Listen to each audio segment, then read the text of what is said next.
Engagement అయిన తర్వాత first time మా ఆయన నాకు తెలియకుండా ఒక గిఫ్ట్ ఇద్దామనుకున్నారు. అయితే అంత పెద్ద గిఫ్ట్ ఏంటబ్బా అని చెప్పి అనుకున్నాను కానీ, ఆ గిఫ్ట్‌కి నన్నే పిలుచుకెళ్ళిపోయారు. సో, ఏంటబ్బా టాటూ స్టేషన్ దగ్గర తీసుకొస్తున్నారు అని చెప్పి డౌటొచ్చింది. కానీ అక్కడికెళ్ళిన తర్వాత అర్థమైంది ఆల్రెడీ అపాయింట్‌మెంట్ తీసుకున్నారు అని చెప్పి. అయితే నేను అస్సలకి వద్దే వద్దు అని చెప్పాను. కానీ నేను వేయించుకుంటాను నీకోసం నా సైడ్ నుంచి ఒక చిన్న గిఫ్ట్ అన్నారు.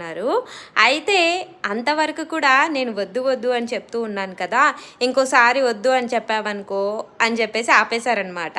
సో నాకు తన ప్రేమను ఆపాలనిపించలేదు.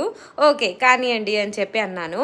అయితే తను తన లైఫ్లో వేసుకున్న ఫస్ట్ టాటూ అనమాట. చాలా పెయిన్ అనుభవించారు. బట్ నాకు అక్కడ చూస్తున్నంతసేపు కూడా ఆపేద్దామన్న ఫీలింగ్లోనే ఉండింది. వన్స్ టాటూ క్లియర్గా అయిపోయిన తర్వాత తన హ్యాపీనెస్కి నా హ్యాపీనెస్ ముందు చాలా పెద్దగా అనిపించింది. అండ్ నాకైతే ఈ గిఫ్ట్ చాలా బాగా అనిపించింది. ఎవరైనా మనకంటూ ఒక స్పెషల్ ప్లేస్ ఇచ్చి మనల్ని స్పెషల్గా చూస్తున్నారంటే ఎంత మంచిగా అనిపిస్తుంది చెప్పండి. మీ లైఫ్లో కూడా ఇలాంటి స్పెషల్ మూమెంట్స్, స్పెషల్ మెమరీస్ ఉన్నాయా? ఉంటే కామెంట్ చేసేయండి.